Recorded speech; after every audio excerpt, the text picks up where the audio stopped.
Good. Good. Has anybody been here before? I've heard a couple people have. Yes, we love repeat offenders here in prison. We also love fresh meat. I'd like to formally welcome you to the West Virginia State Penitentiary. My name is Jay. I'll be your tour guide today. And our tour will be about an hour and a half. So, just so you guys know, and you guys are the last tour of the day, so you have the full experience. I will have to let you out because you are officially locked in. So, this place it opened in 1866, and it was open for 129 years, until it closed March 27th, 1995. Upon closure, they had 652 of the state's most violent inmates. So when we closed, they transferred most of them downstage to the new maximum security prison, Mount Olive Correctional Complex in Fayette County. And then some of those men never left here in Madison. They're about a mile out 12th Street at a maximum security prison and regional jail, Northern Regional. So if you hear me mention those all today, that's where those men are currently incarcerated, to give you an idea. The side you guys are starting on, you guys are on the south side, you guys are on the newer side of the penitentiary. Construction on this side finished in 1959. It took them about 30 years to finish this side. But mostly what will be today will be on the first floor of the old north side. That side was completely cord cut, laid, and beveled by inmates' hands. They completely built that entire north side. Funny enough, they built the place that incarcerated them. But the room you guys are starting in, you guys are now in non-contact visitation. You are sitting where the inmates would have sat. They would have been shackled and brought into the shakedown room, the way you guys came in here. They would have been searched and then brought in here and sat down and waited for their loved ones. Their loved ones came in the same beef left door you guys came in. They would have got quickly packed down, searched. Then they would have got a card with a number on it that corresponds to the numbers above the window in the horseshoe-shaped hallway. They would have sat down at their respective numbers, talked with their loved ones through the grates below the windows until 1982, when their loved ones was bringing in dollar bills coated with liquid LSD, rolled up so thinly, tightly lengthwise they could pass it through the holes of those grates. If you guys take a look at the holes in those grates, it's insane how they managed to fit it through there. So after that, they said we can't have the contraband. They tried to stop it by sealing up the grates and putting up the phones. The phones also gave a little bit more privacy with their loved ones. So they tried to stop the contraband. It didn't help much, but they tried. Behind me is where a corrections officer or a CO would have been posted with a pistol on his or her hip. Now you guys can see that it's home to Old Sparky. Yes, Old Sparky is a real electric chair originally here. No, that is not where they electrocuted the men. Not in front of everybody. So, Old Sparky and the gallows would have been in the old death house in the north yard, but sadly, that was torn out because in 1965, the death penalty here in West Virginia was abolished. So in 1967, the men rallied enough where they saw it as an eyesore and they didn't want it there anymore. So in 1967, they tore it out. But I can show you where that one stood to give you an idea. We've had 94 state-sanctioned executions, 85 hangings, 9 men lost their life to Old Sparky. Old Sparky is inmate Maine. They sent a man named Paul Glenn to the Ohio State Penitentiary in Columbus to look at their chair, get some blueprints, come back and build this one out of solid oak. But if you build a contraption that kills your fears, you're not very much liked anymore. So after a few attempts on his life, he had to be transferred out shortly after. You guys take a look at the buttons. Only one of those buttons would have been wired live. An electrician would come in the night before an electrocution and he would wire one of those buttons and only he would know which button is live. The day of an electrocution, they did all the guards' names, put it in a nice big jar, give it a nice good shape, pick out 3 names, then pick out 3 alternate names. The first set of 3 names would have to go there, pressing the buttons, holding them at the same time, killing the inmate. If before then they said, I can't do that, I don't know if I'm killing him or not, no. That's all fine and dandy, but he was fired on the spot. Then one of the alternate 3 names would go and press the button in their place. If the warden or deputy warden at any time said, hey electrician, which button is it? He could be like, yeah, it's that middle one. The warden or deputy warden could walk up, press the button, kill the inmate immediately. Whichever one pressed the button would get a $25 bonus on their paycheck. That has never happened to you, but if it were to, that's what they would have got. So it shows you how much a life was worth in the 1950s. $25. The phone here, that would have been the late state phone. That would have been if the governor will call for an appeal at the last second. That's why, if you guys notice, the card that has all the names and the dates of the men that was executed in Old Sparky was done at night. It is to give, one of the reasons, is to give all day for the governor to call for an appeal. That has never been used for that purpose here, but it was there if they needed it. You guys are going to see some gorgeous artwork in the prison today. They're all done by the men that live here. About 99% of everything is original, but the state still owns the prison, so the Department of Corrections and Rehabilitation still own it. So you're going to see signs of live ammo hazard, modern cameras, fake tear gas canisters, microphones dropping down. They didn't mind them. They were out here when this place was open. Like I said, about 99% of everything else is original. But they host a lot of trainings, so like mock ride and stuff, so that's why that's all up. You guys can take pictures, videos. You guys can ask questions at any point. Feel free to interrupt me. And if you post that and go viral and lots of money, come back and visit me. I'll share it with you. So do we have any questions, guys? Is that the original 3 buttons? Yes. All of it's the original equipment. Wow. Any other questions? No? Let's go to prison. Ready? It's actually pretty cool in here compared to what it usually is. Are we ready?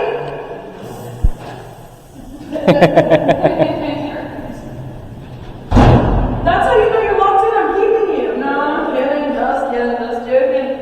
No, so you guys are now in the main corridor or Main Street. It would have been the main way for the guys in New Wall to come in or out, to either go out to the red door behind you, to South Yard for their sports, or over here to North Yard for their jobs, because this place was very self-sufficient. They had their own farm, their own crops, their own animals they raised and butchered, and their own coal mine, so they really did everything for themselves. Until this new South Side was made, the original North Side was only made for about 800 men. And when we are in North Hall, those cells would have been your general population at the time. And those cells are 5 by 7 by 7 foot. And at our peak, we had 2,700. And it was 3 men per cell. So in 1929, they were like, hey, we need some more prison. So inmates started construction on this new South Side until they passed a law where inmates was no longer allowed to be hired for that work. So construction crews took over. And it took them about 30 years until 1959 to this side. After finished, you got New Wall. That became your new general population, your general run-of-the-mill inmate. Anybody and everybody from levels 1 through 5. Drug conviction, murder, bounce check, anything you would be in prison for, they had it. But your rapist and that kind of convict would have been further down in protective custody. The first housing unit we will be visiting today is North Hall, and on paper it was segregation, but nicknamed by a man named Danny Lehman. He called that the jail inside the prison, because it didn't matter your conviction to get in here, it didn't matter what you did in here, minor rule violation, you killed somebody, you were bad in here, it landed you over there. They were in their cells 22.5 hours a day, they were fed in their cells. They had a 10-minute shower 3 times a week and an hour outside time. So they very much preferred to be in New Wall, where those men down there had a lot more freedom of movement, where they were really only locked out at night. They could be out from 8 a.m. to 10 p.m. From those times, they had a 10-minute run on the hour every hour, where they had 10 minutes to either go out to the South Yard for their sports or over to North Yard for their jobs. Do we have any questions so far? No? So if you guys take a look over there, the gun court. The gun court, if you notice, lines up perfectly with the lines on the ground all the way down. The men would walk in these lines, and they would walk with one hand on the wall and one hand on the shoulder in front of you. They would walk all the way down. If they happened to step out of line, that officer in there would give one very loud verbal warning to get back in. If they did not, they stepped back out, that officer had the authority to shoot to kill. And they had a 12-gauge pump shotgun. That would be very loud in here. Very loud and ricochet off everything. Oh, yeah. Any questions so far? Did they ever have to use it? Yes. A lot. Any other questions?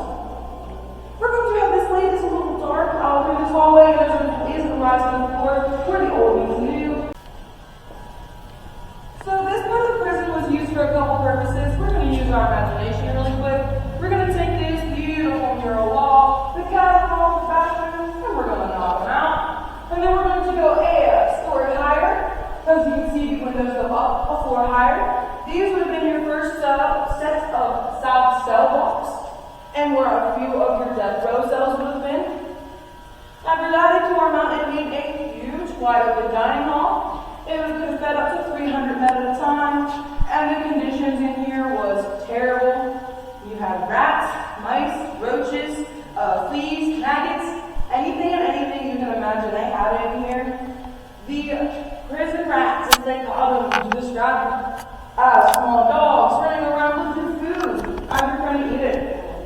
The rats and mice would get up into the ceiling, they died. Flies would come in. Maggots was going to rain down onto these men's shoulders and into their food as they are eating. The roaches running around the floor.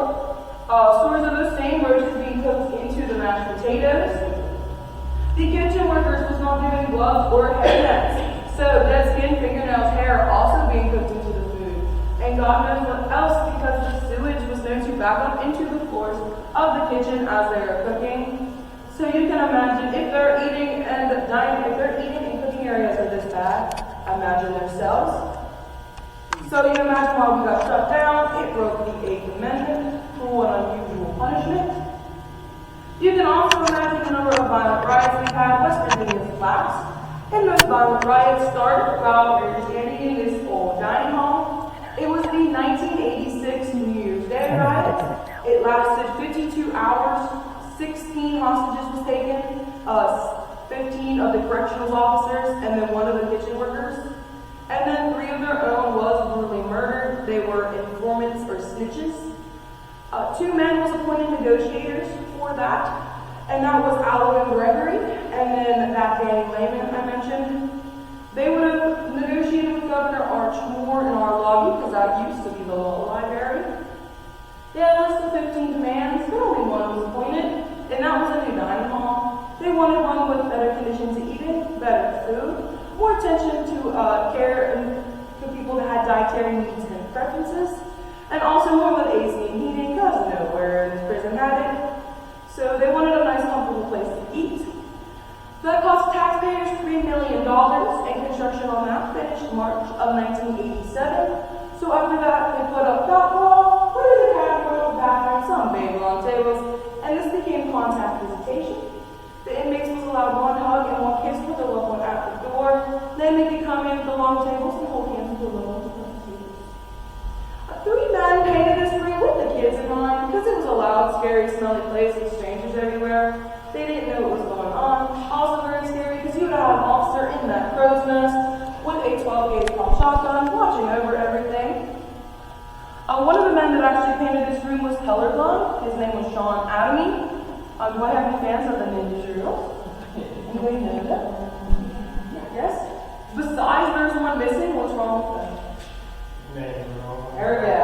So the red one should have an R, because that's Raphael. And then the orange one, that's Michelangelo, should be an M, and he should have nunchucks on staff. But he still did a pretty good job. The other man just had to mix up paint for him. The paper mache display in the corner, that is the ancient Adena people. They were mound builders here in Moundsville. That used to be at the Archaeological Museum across the street. Did you guys see the mound? Mm-hmm. So that used to be over at the museum over there. Till they sent it back to us because of complaints of lack of clothing. We'll take it, it's history. But we try to keep care of it the best we can. But as you guys can see, that little boy is missing his face. About 20 years ago, we had the U.S. Marines in here, and they were trained with night vision goggles. And like a paintball gun, they were running around, and one of those Marines decided he was going to get in that display. So in the back of that display, in the darkness, I don't know if that little boy reached out and grabbed him or what, but that little boy startled him so badly when he whipped around the butt of his rifle took the face paint off that little boy.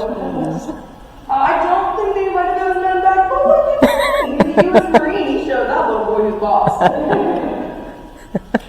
So do we have any questions, guys? No? We're going to go ahead and get out the hallway. The MDR hallway, or the main dining room hallway, as you guys can see, the cinder block is modern, so it was put in after the riots.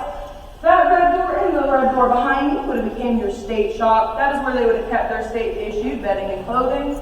Also where they deloused them, so lice. Right next to their bedding and clothing.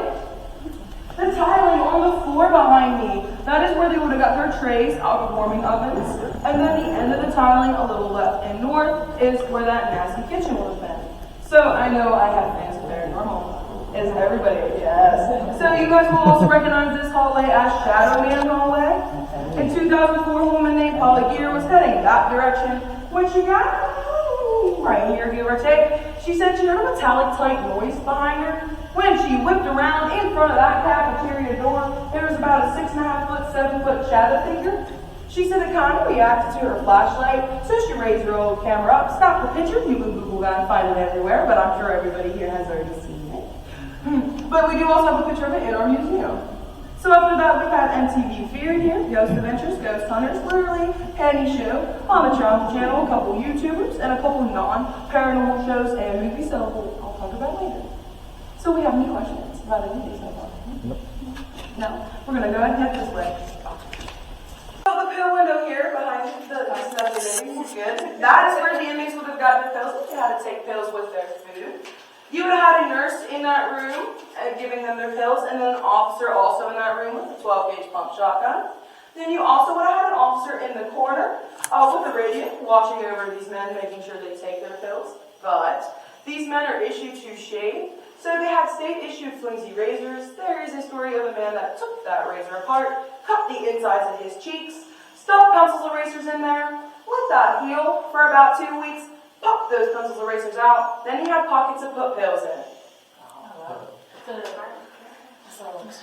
Yeah. I guess if you're in here, right? Yeah, you do anything. Exactly. I work in prison, I've seen it all.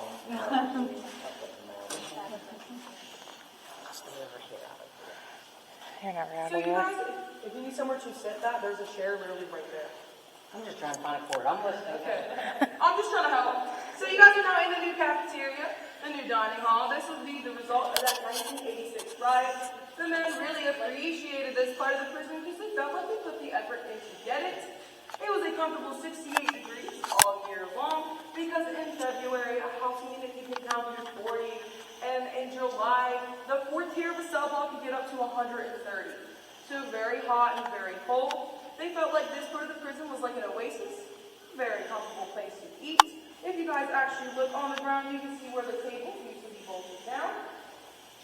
The food in here was also a lot better. Hot dogs, hamburgers, french fries, chicken wings, ham on Easter, turkey on Thanksgiving. They made over 200 turkeys every Thanksgiving. You guys take a look at the chow line. This side of the chow line would have been your general chow line. Anybody and everybody. Unless you had a dietary need or preference, then you would have got your food on that side of the chow line. And that was for Hindu, Muslim, Jewish, diabetic, if you had a specific need or preference. That is where you would have got your food. So they were allowed through the chow line only one time, and then they could help themselves as much as they wanted to the 2-4 salad bar. A testament to how good that food was, officers and staff were prepared $1.05 to eat the same food the inmates was eating. They would have ate behind that diagonal wall, so you didn't have 120 inmates staring at 20 officers, so you didn't have that conflict. On a good day, guys, let me stress, very good day, you'd have had 4 officers in here.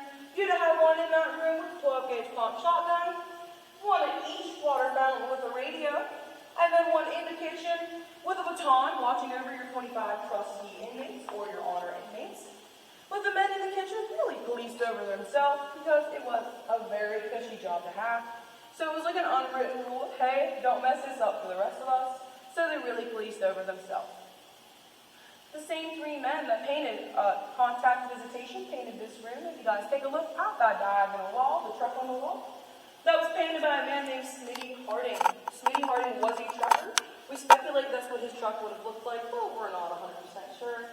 He was on the road Monday through Friday of every week. He came home one Friday night, just wanted to sit on the couch, drink a beer, watch the game. Well, his wife Sandy wanted to go dancing. She wanted to go out to dinner with her husband because she hadn't seen him all week.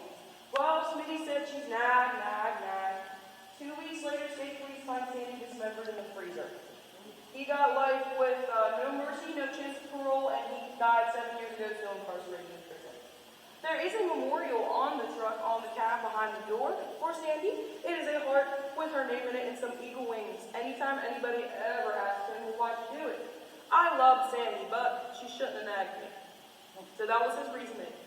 These are the only paintings in the prison that are oil-based. That's why it kind of looks like they're bleeding. I'm going to turn you guys loose for a second so you guys can take a look around, take a couple laps, whatnot. I just ask you don't go into the kitchen because there's a lot of tripping hazards.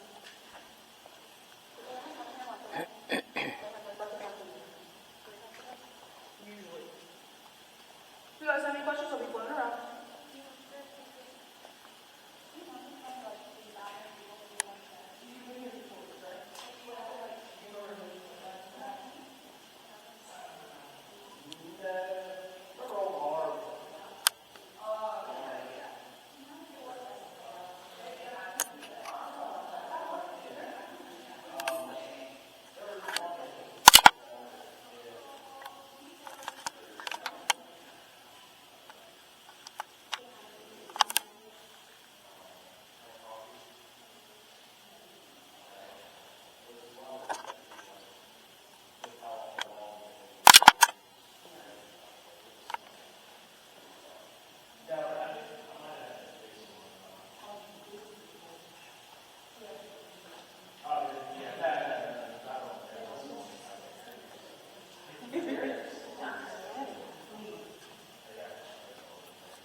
The original part of the prison, if you guys take a look at that north wagon gate, kind of looks like the church people.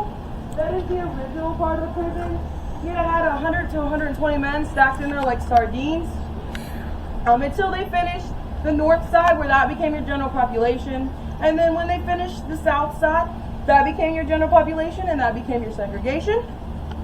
The tallest part of the prison here, the administration building.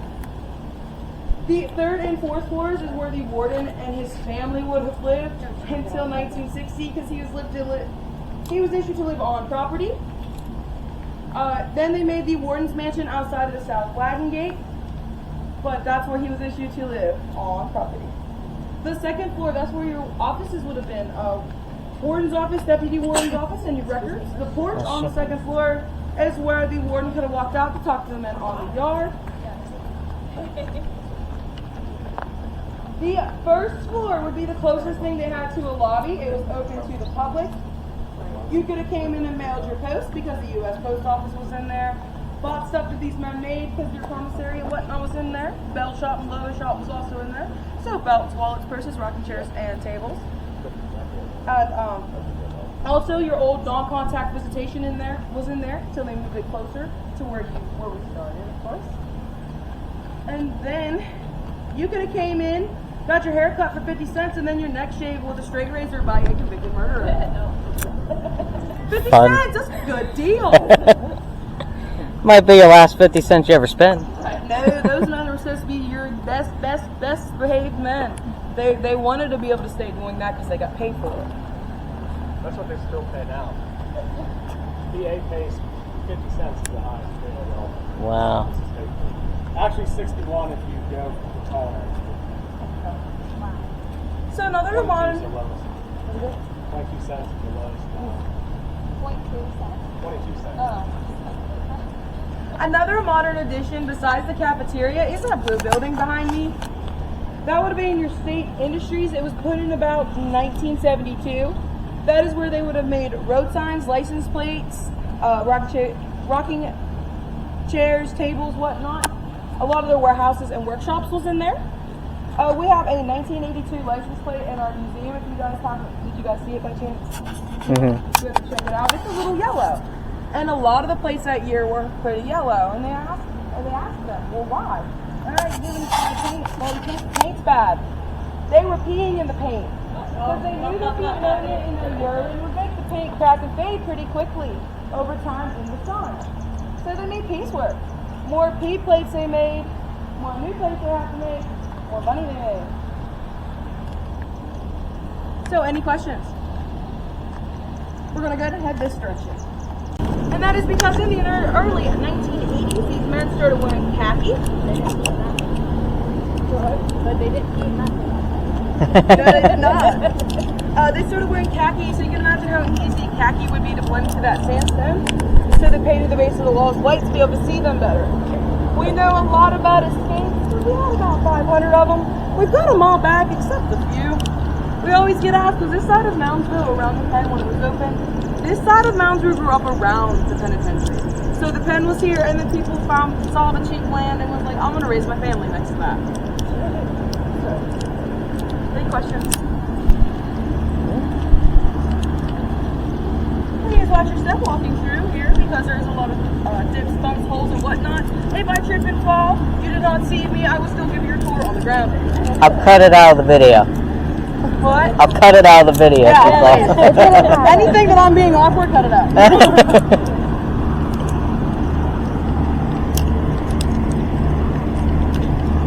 Nah, leave it in there because it's a good fall pump. I'll repeat it over and over. I would. Yeah.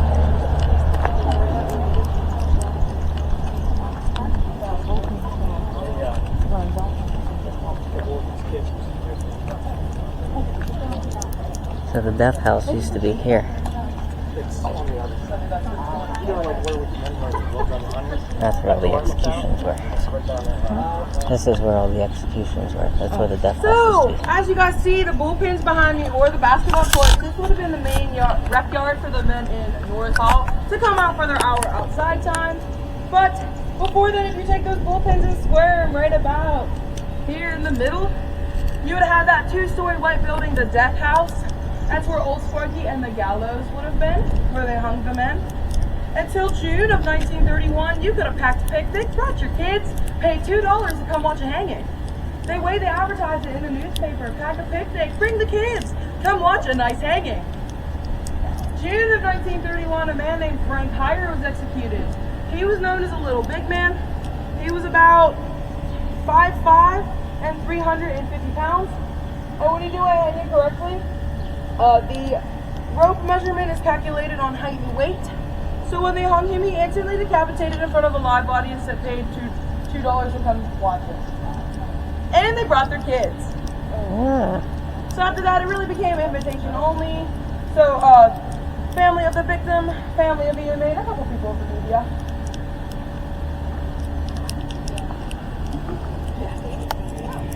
Isn't that when they stopped the public hangings because of that? Pretty much, yeah. Like, yeah, no more. I could do it. That's one way to talk. You get a picture of that? Yeah, I already got it. Sorry. So, until 1947, this place used to be co-ed.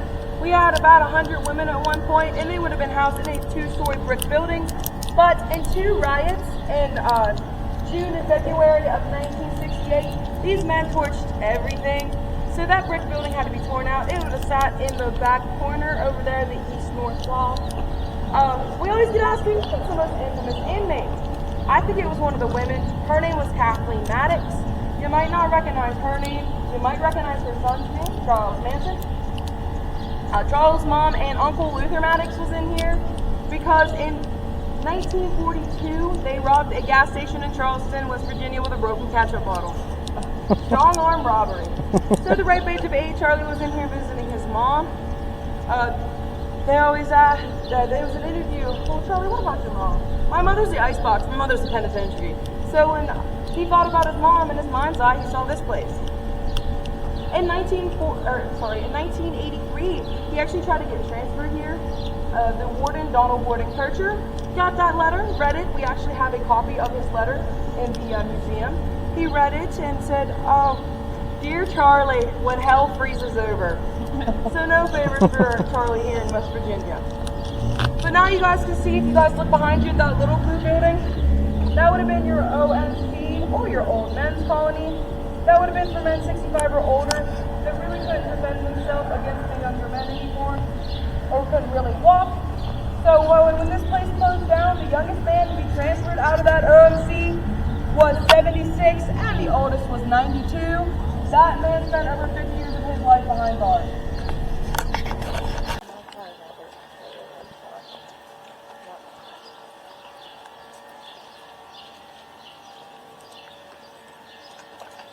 So like I said, this would have been the main rec yard for the men in North Hall. But the men called it the Alamo because it was a kill or be killed type environment. They did not care anymore. 90% of the men in North Hall had some sort of life sentence. So what is stopping a lifer from killing somebody when there's no death penalty? Nothing. They did not care. They felt like they had nothing to live for and became extremely violent and dangerous. To show how violent and dangerous they were, you guys take a look up at the razor wire lining the bullpens. That is military grade concertina wire. That is made to bleed you out. It is complete razor. And if you guys see the butterfly shaped meat hooks on it, if that grabs a hold of you and you wiggle, it will dig its way deeper. But from what I heard, it is manufactured by Gillette. So you know what that means? It's the best a man can get. So when we walk in here, I think we're good. I'm going to just remind you guys, it is low clearance through here, so just watch your head. I'm fine.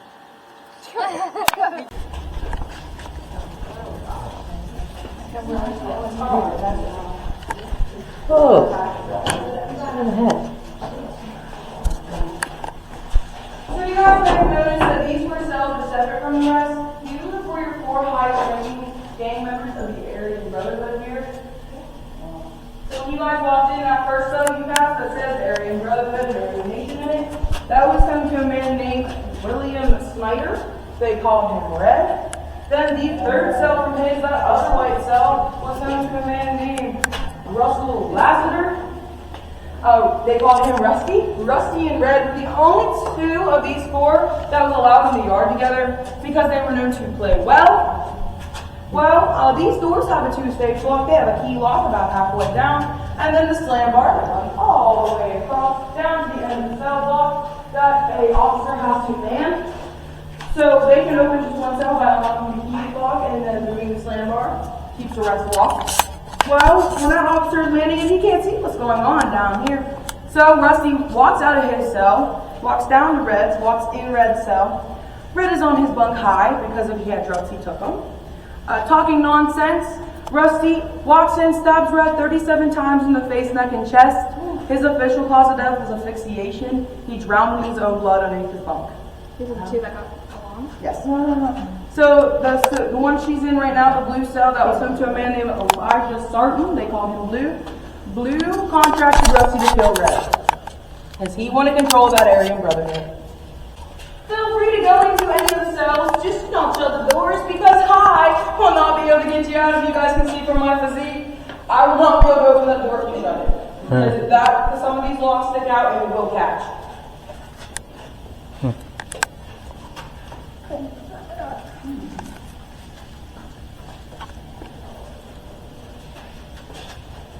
See? This is what I was talking about. See how it's like this? Oh, they shaped it up. They followed that down until they were able to oh gosh, no. Sorry. Nope, not that one. They're wearing full-on riot gear. They look like SWAT officers. They have the helmet with the shield below the chin, vest, shoulder pads, knee pads, elbow pads, all of it. They are dressed to the nine because these men will do something called gassing, where they would take blood, urine, feces, anything and everything they can and throw it into an officer's face. They were allowed to have tobacco, so matchbooks. They would start fires and throw it to an officer's face, or just start fires and start fires. As you guys can see, if you guys look up at the ceiling fans, they're caked in soot and ash from fires over the years. They had something called a hall boy. They would stock up on broomsticks because they were like a janitor. And before they put this mesh up, they would ram the broomsticks through the bars into officers' faces. One officer actually had his front teeth knocked out. In 1987, these officers was only getting paid about $8 an hour. So, Not worth it. So they would make shanks and shivs or whatnot, right? They would take the paneling of their door or the paneling of their bed, and they get those razors I mentioned earlier. They take them apart again and use that with some sort of abrasive like Comet or toothpaste, or they'd also use dental floss. They put it on there and do something called scoring, where they could get it thin enough to pop it off. Sorry. 10 has one, and 11 has a really nasty one because how little it is and how easy it would be to conceal. Then after that, they get them and sharpen it on the floor. They thought it'd be safer to feed these men on plasticware, but if you file down plasticware and you stab it in the right spot, it could kill you just as dead. They would use a form of paper mache to be able to get it hard enough to file down, to stick it with it. They would take their matches, melt down their toothbrushes, shove a razor in there, and they'd have like a box cutter. That's still a popular one today. Oh, is it? Yes. Oof. Oof.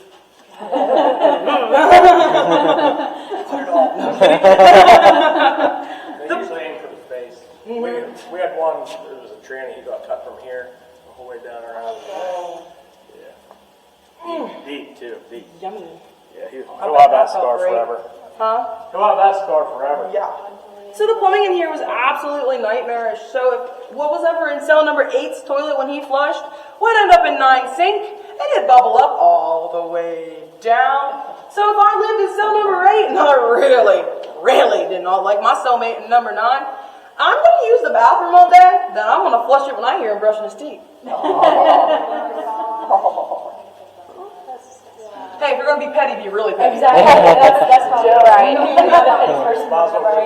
So if you guys look at cell number 7 and look to your right, there's a beautiful depiction of a West Virginia palm tree. That's another picture. Cell number 5 still has the original porcelain. I do not know why he got to keep his porcelain, but it is cool to see. But you can imagine how easy that would be to crack and break into making a weapon. So do they still do gassing? Like with blood, urine, feces, and stuff? Yeah, they call that a cocktail. Oh, okay. That's a cocktail.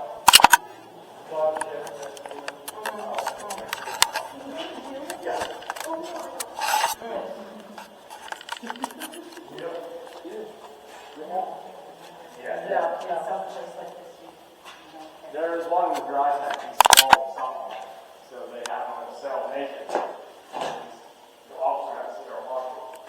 So he passed that balloon. He passed that balloon, picked it up, and shoved it right back in his mouth. He kept doing it for like 4 days. Wow. Survived it, it's not out. Here's what it is. It's like, So do we notice anything funny about cell number 3?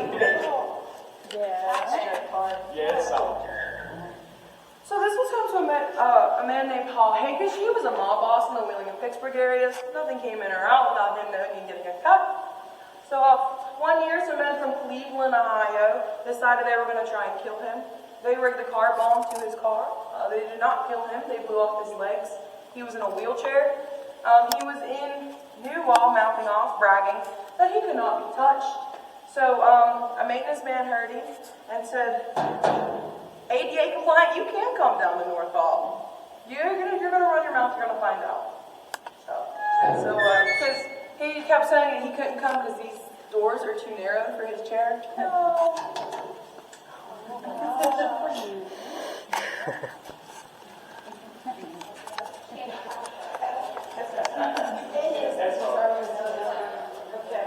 Cell number 2, you guys walk in, they stand exactly like I am right now. There is a picture in there. It is called reverse shading. He took cigarette ash, smeared it on the wall like a stick, and then took an eraser and erased the picture out of it. It is really cool to see, but you have to walk all the way in and face like this to see it. Actually, just have to suck down for the pet.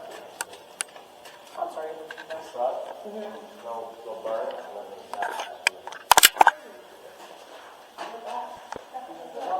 yeah.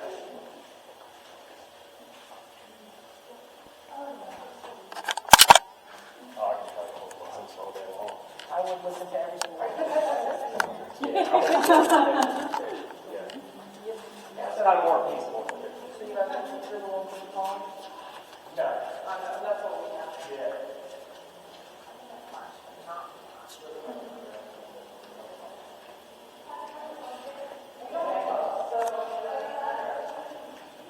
Sorry. You're fine. You get it? Yeah.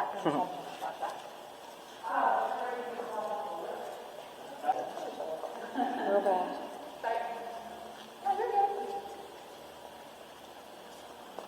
So you guys are out in the day room. This is where the officers would have played up the men's food on the plasticware that they fed them on, and then they would have taken it to bed.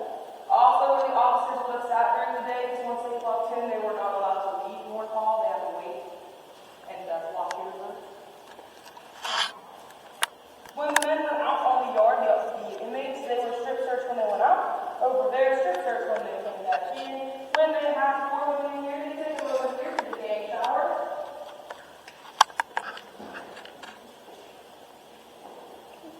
One, two, three, and then 4. That is where the water would have came out of. What do we not notice on the walls? Knobs? The temperature and pressure was controlled by a CO over in that room in the back corner.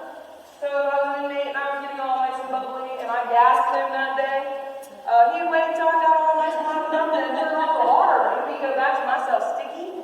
Or in February, the coldest shower known to man, in July, the hottest.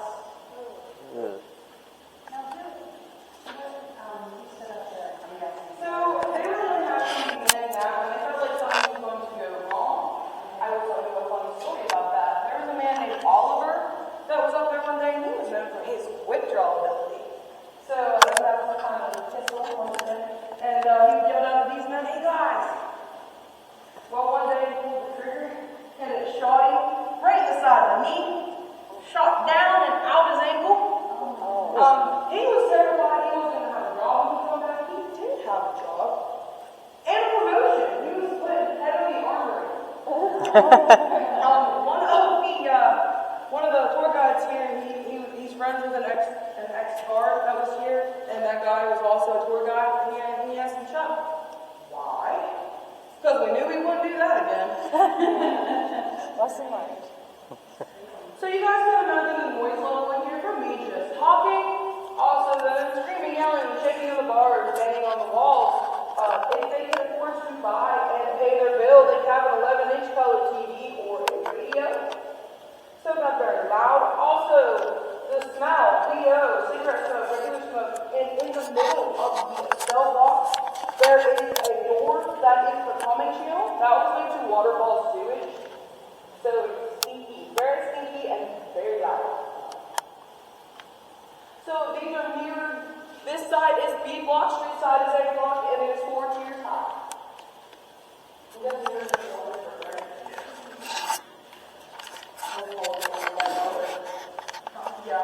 Administration building. You're in the tallest part of the prison. To give you an idea, there's only 2 of these in the world. You have this one, and then one at a prison in Manchester, England called Strangeways. This would have been man-operated until they put a trolley motor on top with a cloth belt. But you guys can see from here, this side is flush, so it'd be harder to sabotage and pop open from this side. The officer that would have been in here would have had the giant key to be able to open it. And the fun thing about this, everybody watch my feet. The entire thing spins. And the entire thing would still go all the way around if it wasn't for that lock. You guys are more than welcome to step on, look in it. It's safe to go on. It's pretty cool to see. If you guys do, look at these stairs that would have led up to the warden's quarters and to the offices, because the work working on it is gorgeous.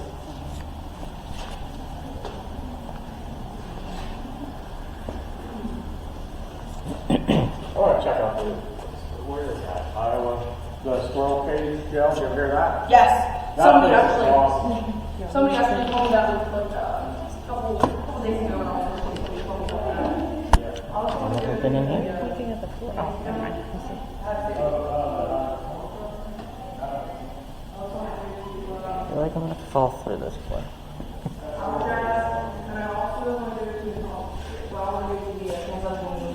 It's big. It's huge. Yeah, it's on 666 acres, I think. Yeah. It's huge.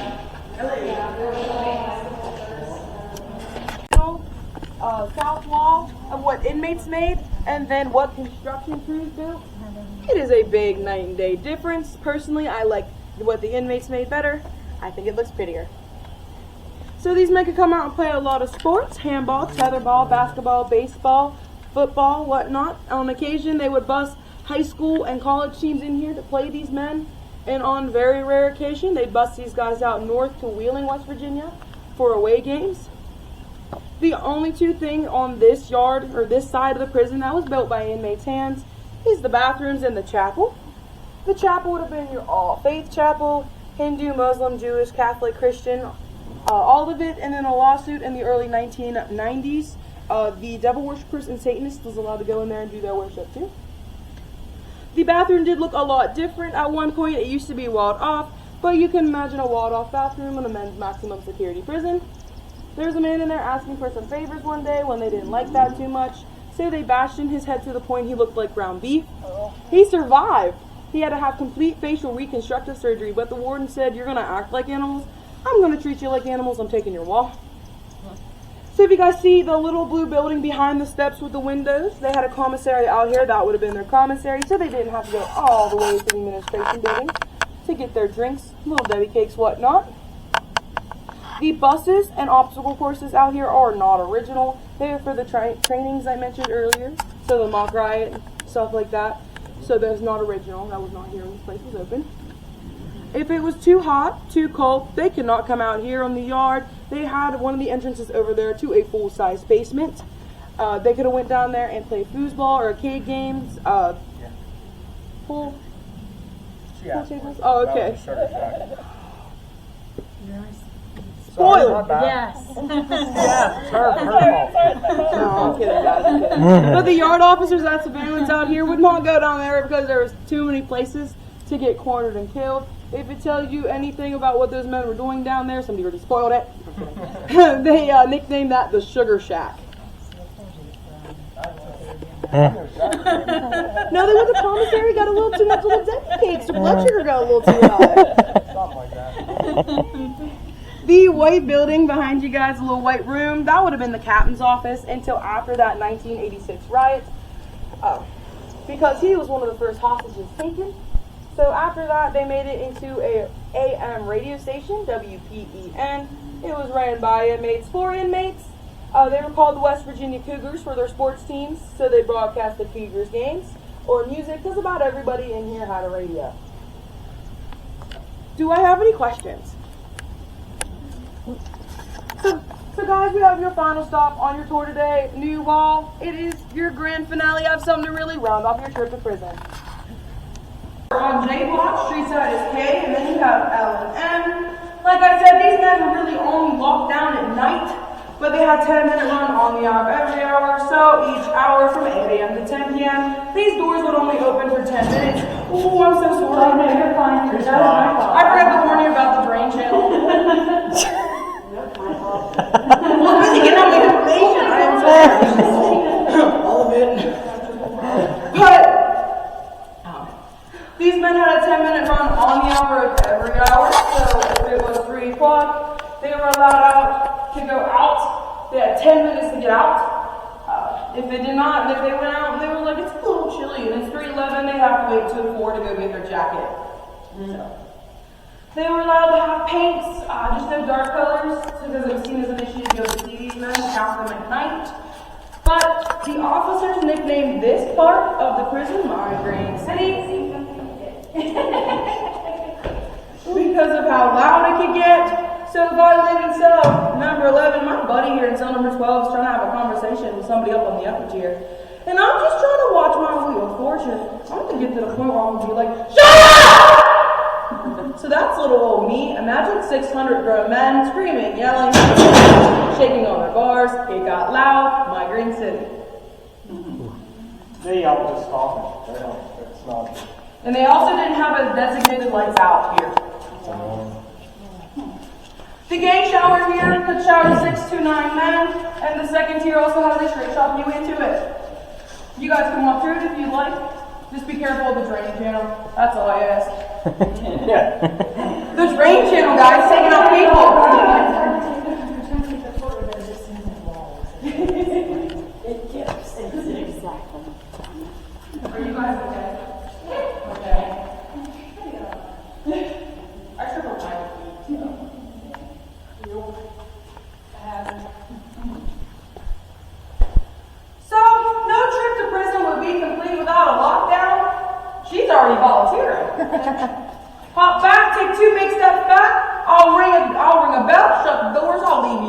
for a couple minutes until I feel like you had enough. Then I'll yell, let you back out to freedom. But I only use cells 1, 2, 4, 5, and 6 because cell number 3 is padded off for cell extraction training and the door is dead. So 1, 2, 4, 5, and 6. I'll be your buddy. I don't want to walk with you. You're walking in your life anyway. I have no desire. Step back. Okay, back up, guys.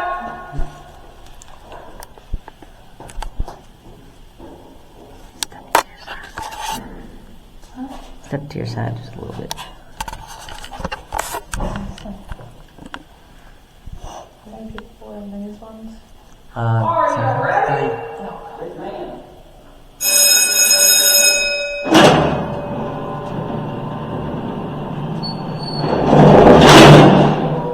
You guys can come up to the bar now and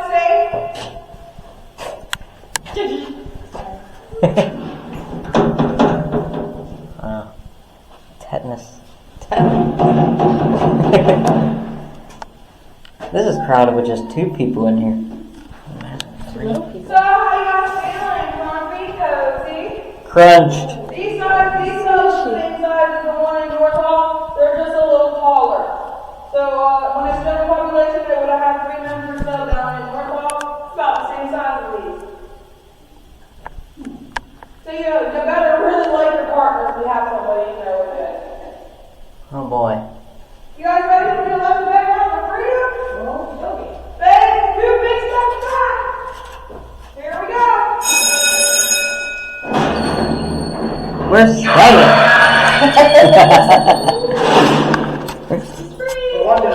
Oh, the last time this happened, it took 6.5 hours to get them out. Hey, let me see what I can do here. No. Let me see. You're stuck. No. Oh, here it is. Back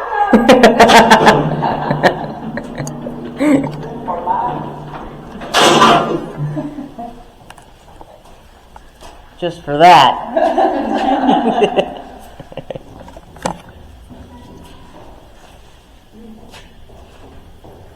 I always have to pick somebody as my victim, and you guys fell into my trap.